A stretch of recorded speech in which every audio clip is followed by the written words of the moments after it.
Привет, друзья! Добро пожаловать на мой канал. Меня зовут Мao.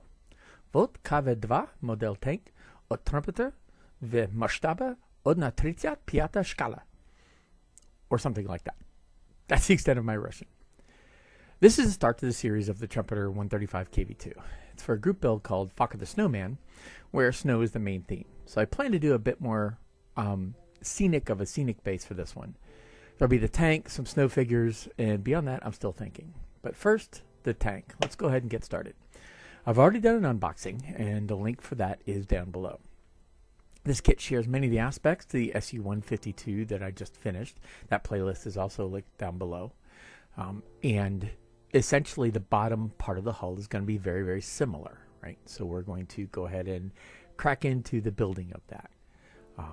And let's go ahead and see where we are. So as I said, this shares very much the same bottom hull as the SU-152 model that I just did. Difference is it doesn't have the full length track. It actually has Lincoln length. But your side build is exactly the same. You still need to drill out your holes. And those things all need to be done. I have found that these panels here are worse than the originals. Like you can see, it wasn't fitting well, and it's because of all these ejector pin marks. These ejector pin marks, while they're not seen, they've got a lot of flash on them, so it's preventing a good fit.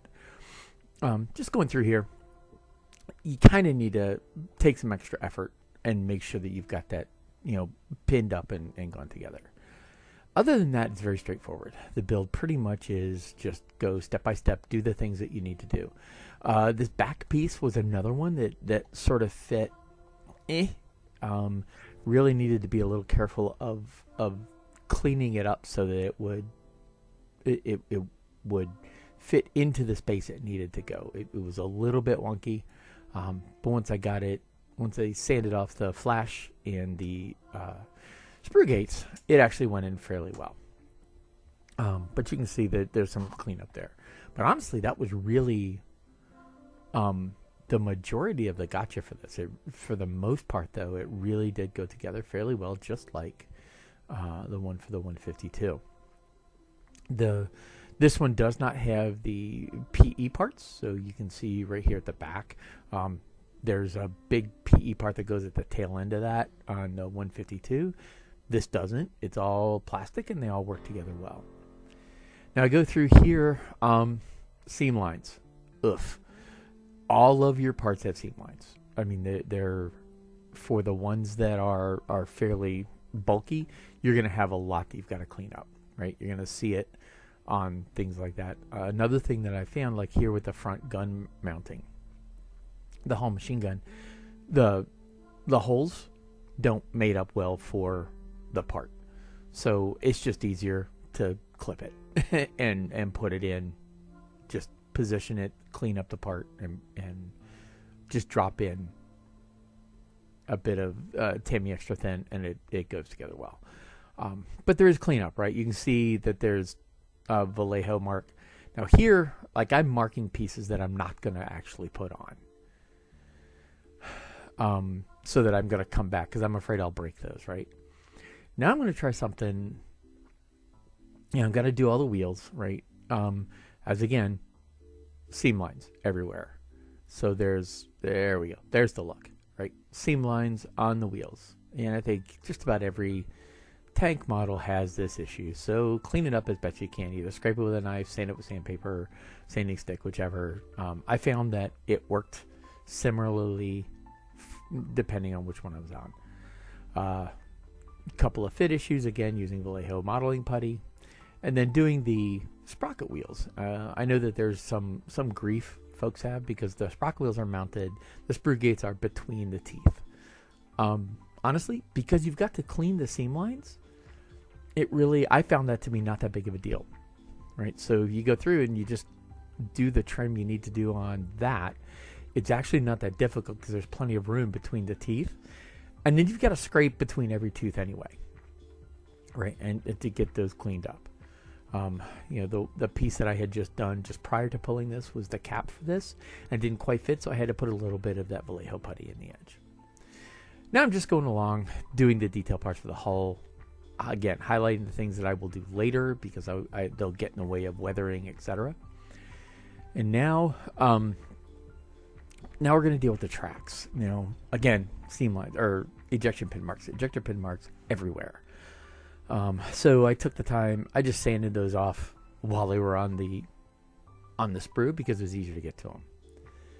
So now I'm going to actually do something interesting. I've given them a quick shot of paint, and I'm going to put them together and glue them to the wheels. And I'm going to take them all off as a single assembly. Now, because I painted these, I hit this with lead belcher spray from Citadel. And the cool thing about that is it put just enough paint in the joins so these actually will clip together and stay clipped together well. And essentially all I'm doing is I'm locating the pieces. I'm counting them. I found that they are off by 1 link. The count, and I believe it's around the idler wheel where it's off by 1. They're asking you to put an extra one in, and I found that I don't. And it fit perfectly when I left that one off. Now all I'm doing here is I'm putting together the track, and again it's very similar to the basic track assembly. You've seen 1,000 videos for that. But again, because I've hit it with this lead belcher, they kind of clip together and stay clipped together fairly well, and I can do a lot of the manipulation there, right, before I've even glued them. Now, you're going to notice that this gets really fiddly because these are going to break, again, because I haven't glued them. But I found that this allowed me to actually get these put together, and making these one whole unit is kind of neat, and we'll see. Like you can see there, I'm off by the 1, and that's where I realized I was off by 1. There you go. It's at the idler wheel. So now I go ahead and I make the adjustments. I drop that one piece out, and I'm going to go back here and I'll fiddle with all this, right? And now I'm just going to spend time doing that fiddly work, which is gluing the tracks to the wheels. The wheels are just mounted. They're press fit, and they're a little tight. A little tighter than I want, but now I'll just go through and I put the glue on the wheels, and I'm going to glue the track to the wheels. And I will take my time doing this, and I will get them in place, and then we'll let them sit. And you'll see that here. Again, I'm rushing the video because this is all very boring to watch. My description is kind of giving you the summary here. I hit it with the glue just like you do when you're doing link to link tracks. Glue them in, positioning them. The cool thing is the sag is there, so that helps me locate the top piece. Put the glue on the wheels for the bottom piece. Get the bottom piece put in place, fiddle with it, get all the track links connected. And then I'll leave it set. Put a little bit of weight because I did find the center of the top, it kind of wanted to pop off, or lift up from where the return roller was. So I'll take that. Again, hitting all this with, to me, extra thin. Then I just, let this thing sit. Once I fiddle with it, I let it sit. Do the same thing for the other side. Then I have 2, right? So now I've got both of these. Now I'm going to fiddle. I'm going to take them off. And this is where it got interesting. The sprocket wheel was really tight. Yes, I pre-painted the wheels because I wanted them to have the green on it because I'm going to do all the coloring and the painting for the hull. So the hull and the wheel and track assemblies are going to be separate. So I'll have the turret, the hull, and the wheel and track assemblies.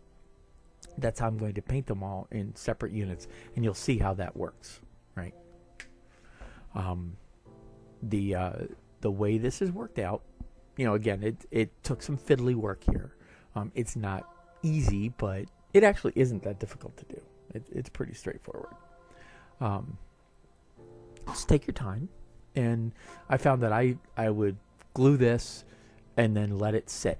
I ended up letting it sit for like a day, and then it was solid enough for me to work it. And that's when I went back and I did the base painting of the tracks, which is giving it the washes it needed. That gave it the base color for what I wanted to do. But I had to spend a little bit of time here making sure I got it all together. And you'll see how it keeps wanting to break and not break and all that. So it's just a little bit of patience. But it works, right? It ends up being a nice little assembly. And it makes working on the tank pretty straightforward. And again, now here I'm being a little preemptive, going through and re-gluing all those loose links. And I found that when I did it on this track, after I let it sit, and then broke it apart, it kind of came apart better, stayed together more. I still had to fiddle with it, and it just took some patience. Again, the sprocket wheel was the one that went on, that was really, really tight, and it would have been. I did sand down the mount for the sprocket wheel before I put everything together, but you can see I'm struggling with that sprocket wheel. But once I got it moving, I just kind of worked my way down, popped it off. You see it still broke there, but it stayed together better. Right, enough said. So now I've got the tracks, the whole track assembly, and yes, I spent some time showing you me fiddling with this. And I spent more time showing this than I did anything else on the building of the kit, because pretty much building the kit straightforward. Follow the instructions. One more gotcha. There's some ejector pin marks on the mounts for these fenders, and again, ejector pin marks inside on the bottom. Got to sand them off, so otherwise they're just going to get in the way and you'll see them. Otherwise, if you sand them off, it's not a big deal. They go in, they're a little snug. You need to be patient and get them glued in, and I found I had to hold them. I still needed to put a little bit of Lehigh putty in there.